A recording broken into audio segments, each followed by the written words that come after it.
Hello community, this is Charles Wyckoff with Universal Equality for Humanity, and today I'm with Esseza Foundation. And I am with Anne and Sarah. They are the leaders of this foundation, and we're going to go on a quick tour of this foundation, which is to help young people with cancer-related illnesses, and to a place for them to stay while they get healed from their treatment and other illnesses that the patients come here for. So I'll go ahead and have Anne take a tour through this in this room. Yeah, this is Esseza Foundation. We deal with children with cancer and cancer-related illnesses.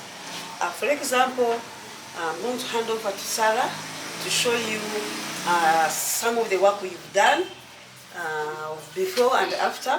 When we pick these patients from the community, how they look like, and by the time we return them to the community, how they look like. What do? We give hope to the hopeless. Now Sarah can show you how we have given hope to some hopeless people. Okay, my name is Sarah, Esseza Foundation. She's my mother. So some of these kids that we bring, it looks like it is already they are too far gone and they haven't received medical care. So when we take them to the doctors, something that should have been treated before with a non-surgical procedure ends up going into the surgical side of their treatment. So we have this guy here. When he came, he was like this. It looks like a small thing from the outside, but it was spreading deep inside. So they had to remove the entire jaw and constructed it again to make this gentleman here. There was no plastic surgery done because we couldn't afford it. But if we would afford it, it would have been a very good idea. He's a grown man now. He's even married with children, so that is it. This gentleman here, this was the picture that we took immediately after the surgery, but he should be much, much better. We haven't gotten to see him again, but he was like this when we first started handling him. This is a lady called Sylvia. The tumors look small from the outside, but the inside is actually worse. So Sylvia, her jaw was also removed and reconstructed. She became a beautiful girl. We handed her a very an operating sewing machine to go back home. We give them startup capital to go back home and start working, because these kids, we bring them from their villages. Some of them haven't even gone to school. Some of them don't know English, so there is not much they can do to get some little money for their upkeep. So we had to do that for her. This gentleman here, they had to remove the entire jaw. When we brought him, he should be here, but he's taken patients to the hospital. So this is him right now. He's very okay. This is this gentleman here. His thyroid glands were swollen. He got like sort of a goiter. So after he was operated upon, he's with us. He depends on daily medication to supplement the thyroid glands that were removed. So he had thyroid sickness. This gentleman here was like this when we got him. Soon you will see a picture of him when he's already operated upon. He's well. This one, he's not yet worked on. He's well now. He's a grown man. He was supposed to have arrived today. I don't know, maybe he will come. This gentleman here is when we first got him. This is how tall he is right now, but when we got him, he was like this. The doctors still really want to know what to do for him, because they started with operating, it failed, then they started injecting into the tumor. We are still on that one for now to see what happens. This is how he was. This girl here, it is also a sickness called neurofibroma. It is in the blood. It keeps the tissue keeps stretching. You know, I'm done explaining about him. The tissue keeps stretching. So after the doctors had operated so many times, they said there's nothing much they can do. So we have her on palliative care with her people. This girl here was, she's epileptic, so she fell into a pot of beans on those epilepsy attacks. Then after that, her whole skin was burnt. She got first-degree burns, and in the village they couldn't treat the burns well, so they developed a very nasty scar. So we had to do some skin attachment, skin grafting and all that, and then we had to get her a pressure garment to suppress the scars that were coming out. And she's now okay, she's a big girl. We saw her of recent, I think in May. She's a big girl, she's tall, so we are still with her. This is how she is when she's not on medication. So we were with her until she grew into a teenager. Then we allowed her to go and be with her people as we keep taking care of her with medication. So this one, it is also a case of neurofibroma. The doctors operated and operated and operated and decided this is all they can do. So for now, if anything comes out, we'll figure out what to do. But we gave her a startup capital, sewing machine, and a bale of second-hand clothes to go and work. We keep in touch with her. Sometimes we do community work, like this was a cancer run, so we had to go and do awareness in that cancer run. Yeah. This was one of our patients as well, one of our great success stories. This is how the tumor was. It was on the leg, and this is how she was after. We had attempted to take her to school, but as you can see, we can't afford rent, treatment, medication, and then school. So we dropped her out of that program as we wait to get better. The other girl that I explained about, the one who had epilepsy and fell in a pot of beans, this is how she was. So right now she's okay. These are some of the patients. They got operated. This one, we couldn't save her. It was already too late. So we lost her. This one was operated upon and she went back home. This was one of our patients. I think we had that operation. I don't see the picture of after. This was one of the gentlemen. This is how he was when we picked him. And then this is how he was when we set him off to go back home. Unfortunately, he reached home and got some heart complications and we lost him. But the reason to why we brought him, we had already solved it. So that heart condition came much later. So this is one of our other success stories. This is how Peace was. And this is how she was when we set her to go back home. She was now, this one, she was about 16, but here she was a matured lady who even gave birth after the operation. So we were looking after the child as well, but later on, she needed to go into her world and start operating in her own way. But by the time we set her off, she was really okay. So this is one other success story of ours. This is an elderly lady. She was 82 by the time we worked upon her. She's like now 84, and she's still alive. This is how she was with this cancerous tumor here. After the operation, she was like this, and we set her to go back home. Can I get Rosette's picture?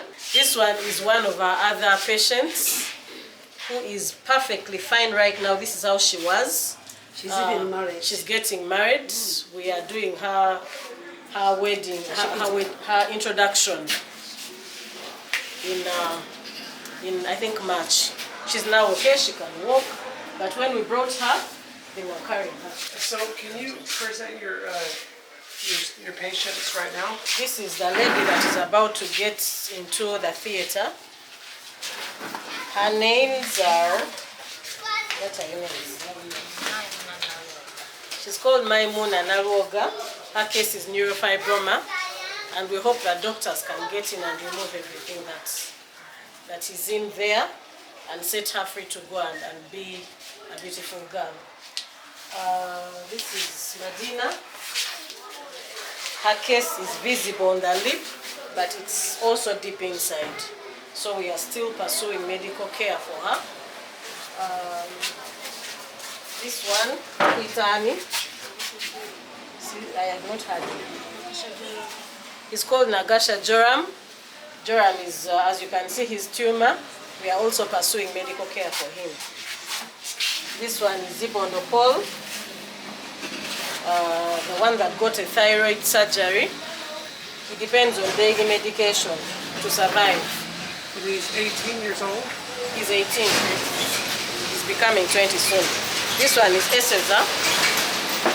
This one is okay. Her operation was done when she was about 1 year old. She was our first patient. She's now 15, so we are with her. She's part of us. That's why it is called Esseza Foundation. Babidie? Babidie, she's assistant head girl of the foundation. As you can see, this is where they inject. They have to put an injection into this tumor. That's how they decided to work on it. This one had multi-organ issues, but now I think she's okay. Aren't you okay? Are you okay now? She's getting better. She's still pursuing treatments. This one has a leg ulcer. Would you like to see it? Okay, she has a leg ulcer down here. She's new. We haven't started on any particular treatment. Her wound is down there. So, who else? This young girl here, as you can see, it is a tumor. We are still pursuing medical treatment for her. This gentleman here, it is also a case of neurofibroma with some mild autism. We are with him. They have operated upon him, I don't know how many times, but for now we are on a pause. Because every time they cut it, it still comes back. So for now, those are the patients we have on site. Like I said earlier, they are patients we don't have on site. They are patients that we take care of them in their homes. There are those that are on palliative care. There are those that have finished their treatment and are due for review sometime soon. So we don't have everyone here because we cannot afford having everyone here. Can you show us briefly the facility? Yes, please. You want us to start from here? Wherever you want to Okay. take me. So as you can see, this is our reception area. When our visitors come, or even us, we lounge here. Okay, let's just call it a lounge. Okay. Yeah. All right. So this is our office. We are still trying to figure out how to better it, but for now, this is it. We have our little computer there. We have it doubles as a TV room, so they get their chairs and put them here and watch their TV. And when visitors come, this is what we present as an office. With all our documents here, our pictures, everything. Yeah. So, we could go behind.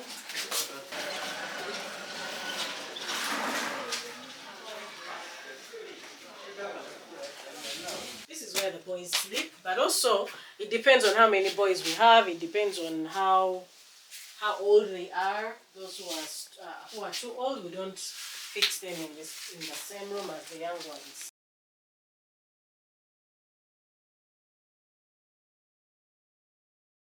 So we have this as a girls' dorm. We have this as a girls' dormitory. We try to offer what we can.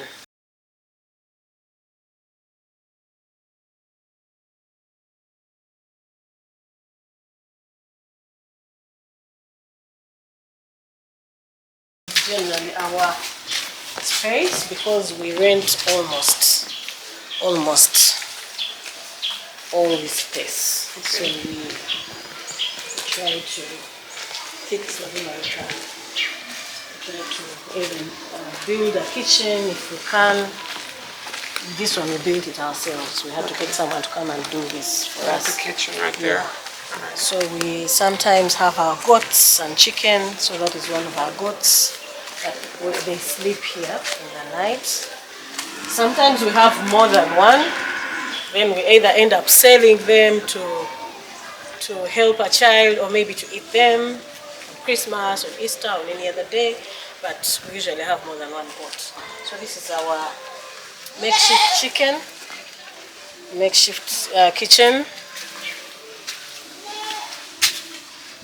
We try to just keep it as small as we can so that we don't suffocate with the bills and all. So we just have our tank for the water, and we keep our firewood here. We have our tank for the water, and if it's not rainy season, we have to buy water. So this land over here is No, not it's not yours? ours. It's not yours anymore? Yeah, we actually stopped.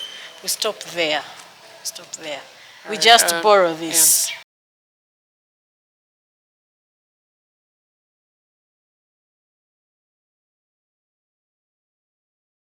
There was a house here that we used to rent, but Okay.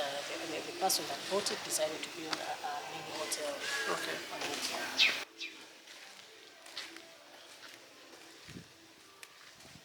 So this place we pay about 900 and something.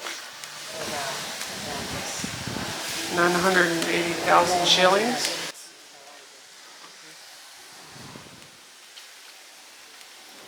Hello, dear viewers. I'm called Anne Katuleje, though many people know me as Esseza, Georgia Esseza. This is Esseza Foundation, the foundation that started with a young girl called Esseza, who was born with a deformity, and I brought her here for treatment. She got a major surgery, a brain surgery. She's now doing very well.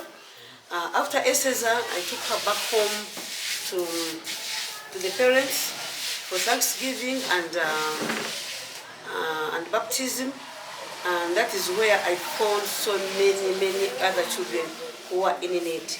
And indeed, that's when I found out it was a calling, because when I was starting with Esseza, I thought I was just going to save the life of just one child. But eventually I found so many children, and yeah, I found it was a calling. Then I had to talk to God to direct my steps, because by then my hands were tied. I did not have a home. I do not have sustainable funds. I do not have money for the upkeep. But as I've told you, I talked to God. I was able to pick children one by one, and eventually I found I had so many children. But good enough, most of them got surgeries successfully, and whoever would get a successful surgery would turn that child home. Eventually, I found the work was too much for me. I had to look for a team of people to work with, simply because many people who want to give funds, they want to find you organized. And at the beginning, of course, I was an individual. I was not organized. I did not have a proper address. I did not have an account. So I had to get a team of people, where we have a chairman who's called Mr. Kamananuchi, and some other volunteers. As you can see, Sarah is here. And then we have some other people who are on the board to give us advice so that we can run the organization. This organization has existed for more than 13 years.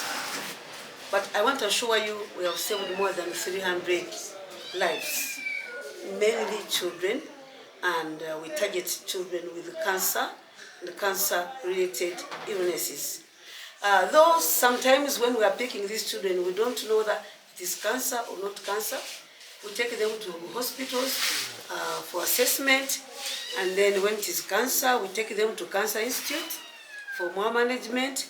And then if they are just minor tumors, the doctors do the needful, and especially giving them the proper medication. Yes, of course, we cannot rule out death, especially when it comes to cancer. Yeah, because some of these cancer patients, by the time we pick them, the cancer is at the advanced stage where we cannot save life. We have lost some of them, but we've tried to save, but unfortunately some of them have passed away. So right now, we started with a humble beginning, and we still have challenges, a lot of challenges. First of all, we don't have a proper home. We don't have a proper facilities. We are renting. Rent is a very big challenge. We don't have sustainable funds, most especially when it comes to medical. Medical is quite expensive, most especially when it comes to surgeries. Then upkeep. These patients need to eat. They need to eat. They need medication because we pick them from their homes. Most of them, they are malnourished. They need a nutritional rehabilitation. We have to get food, proper food, and we give them 3 meals a day. They must have breakfast, they must have lunch, they must have supper. and which is quite expensive as far as the economy of Uganda is concerned. And of course, we need beddings. They need to sleep well. Some of these children, we pick them when they are sleeping on papyrus mats. So you cannot bring a child from a papyrus mat and then you provide a papyrus mat. You must give a mattress, beddings, proper beddings, mosquito net, so that they can, they don't get more infections to add on the sicknesses they have. And those are the biggest challenges we have. And of course, mobilizing them. We pick them from villages, far away from Kampala. Some are from Serere, Palisa, Kanungu, Kisoro, and all over Uganda. We find a big challenge, and at the moment we don't even have transport. Transport is a problem. Transporting them to the hospitals. Some of them we find they are bedridden, and even after the surgeries, we have to hire. You cannot put someone who has been in the theater and you put that person in a public means. That means he's going to contract more infections. So that one is another challenge, and automatically upkeep. These children, majority of them have parents. When they are going for surgeries, we request the parents to come and witness, because there are so many questions we would not wish to answer. They need to be there and witness for themselves. So these parents, we have to transport them, keep them in our home, feed them, and provide all the needs, and the upkeep as well in the hospital. So I'm appealing to everybody who's seeing us, please come to our rescue. The challenge number one, I think we need a proper home. We don't have proper facilities to keep these patients. I'm sure if we get a proper home, we are going to save many lives. Today we are limited, and we have so many pending patients, but we cannot bring them on the board because, first of all, the facilities are not well, and of course the upkeep, the medical, and so many other challenges that we face. Of course, when we talk about medicine, all those are challenges. So we are appealing to the people who can come to our rescue. The very first thing that will make us do our work properly is to have a proper home. We are appealing to whoever is seeing us, please come to our rescue so that we can save more lives. Once again, my name is Katureje Ann. I'm the founder of Esseza Foundation. It is called Esseza Foundation because of the very first child that I saved, and the child is here with us. She's doing well. I think, thank you so much for listening to me. God bless you. Thank you. And you talked earlier about some children that were abandoned, and you take them too? Wow. Yes. I think there are so many other things that we've forgotten. We don't look after children who have cancer and cancer-related illnesses only. There are so many challenges in the community. As I talk right now, we have some children who have picked from the streets who are abandoned.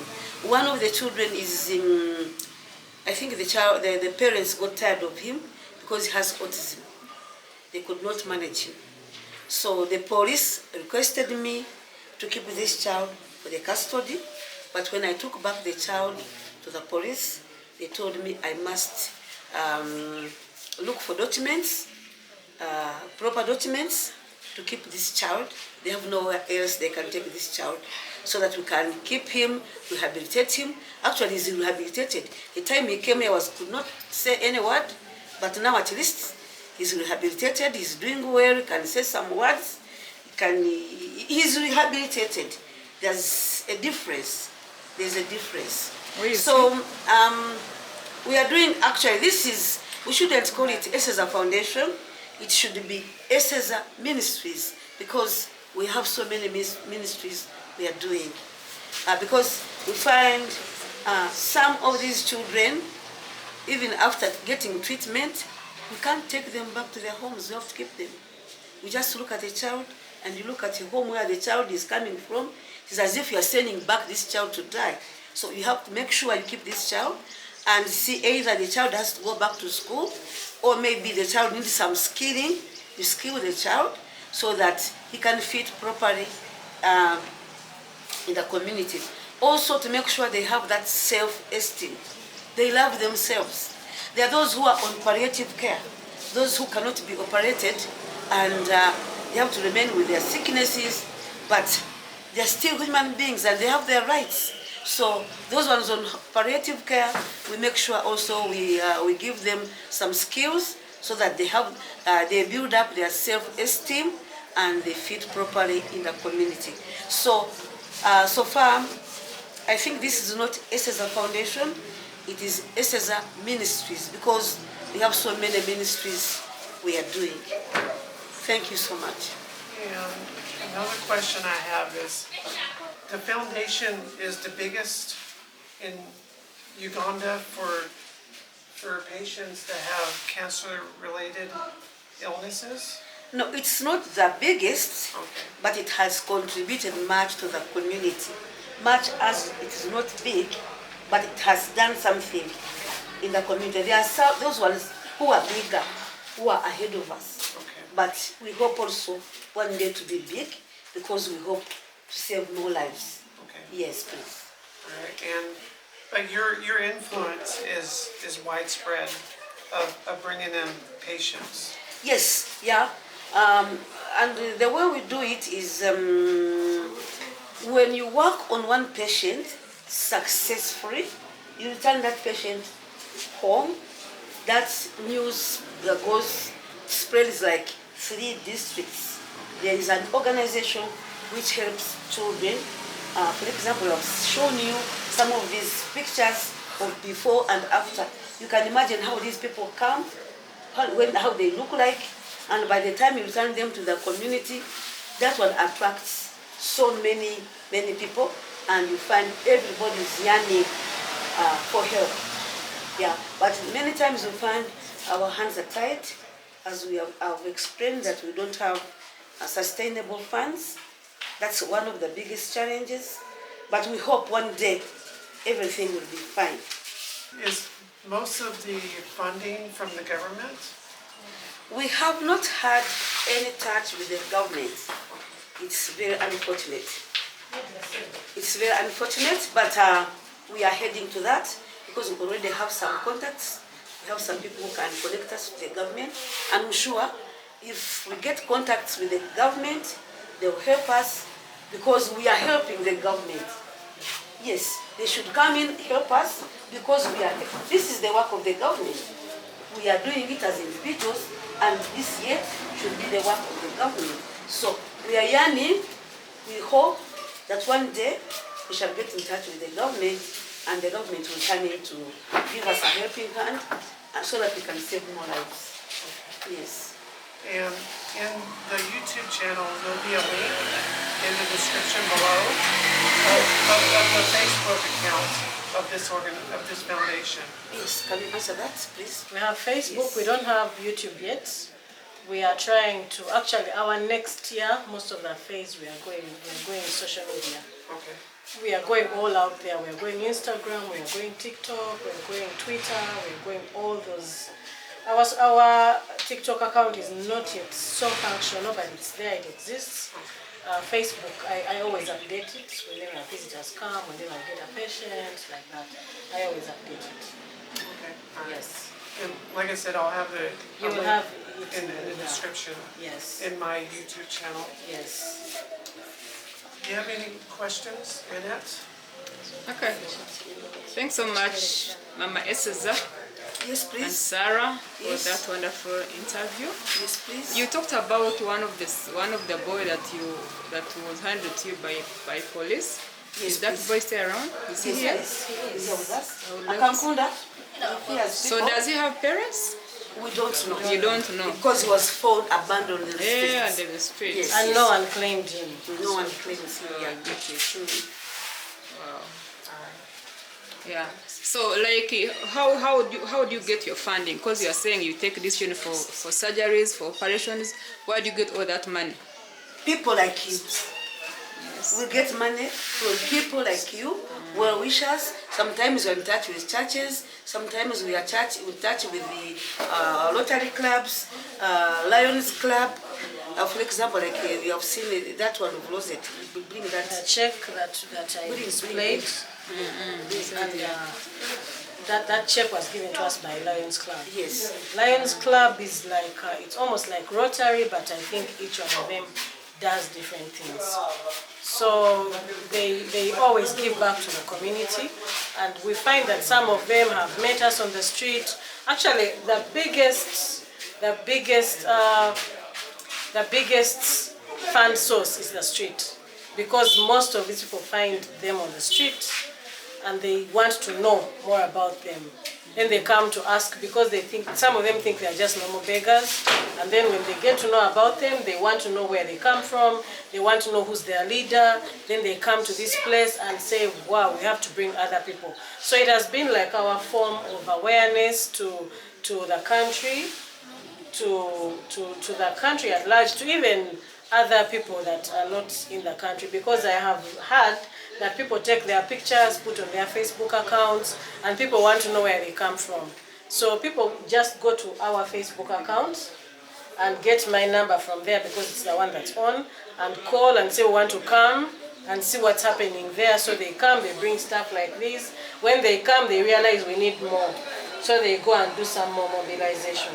So we have something in the country they call corporate social responsibility.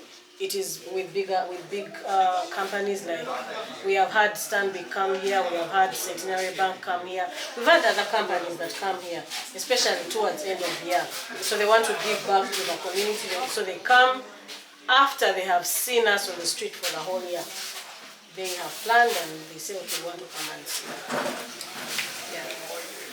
All right, any other questions, Anna? Yes, right now we have a humble request. There is this young girl who needs a surgery, and the surgery is going to be done in the COSU. COSU is, Stand up. yes, COSU is Comprehensive Rehabilitation Services in Uganda, and here is the quotation. And we humbly request, we are going to give you this, we humbly request whoever would wish to support, contribute, however little it can be, we shall be very grateful. At least we want this girl to be operated after Christmas, and then she has 2 operations. The one phase will be done after Christmas, then another one will be, the doctors will tell us when. So this is our immediate humble request for this young girl. Maybe you will go with this, so that if there is anybody willing to contribute anything, you either can pay in the hospital, or maybe you can use our mobile money in any way you feel like you are comfortable with, so that at least we help this young girl. Yeah. All right, well, I'm going to go ahead and end the video here. Yes. I want to thank you, Anne and Sarah, for helping out with the patients. I mean, I know that not everybody wants to help people that are in pain or suffering, but people like you have big hearts, and I thank you for your service, and I know that God is blessing you for it. Wow. If you want to follow my YouTube channel, please press the like and subscribe to my channel, so that you can get updates on future videos that I produce of foundations and organizations like this. So thank you for watching, and God bless. So, Yeah, we want to thank you so much for thinking about us and bring us foodstuffs. You know, with these patients, with these children, when they don't have food, life becomes difficult. And when they become malnourished, they cannot go for surgeries. So food is the first therapy. Thank you for thinking about us. Thank you so much, Mr. Charles. I'm sure we are going to be in touch with you most of the time. Please, All right. it is for good and our country.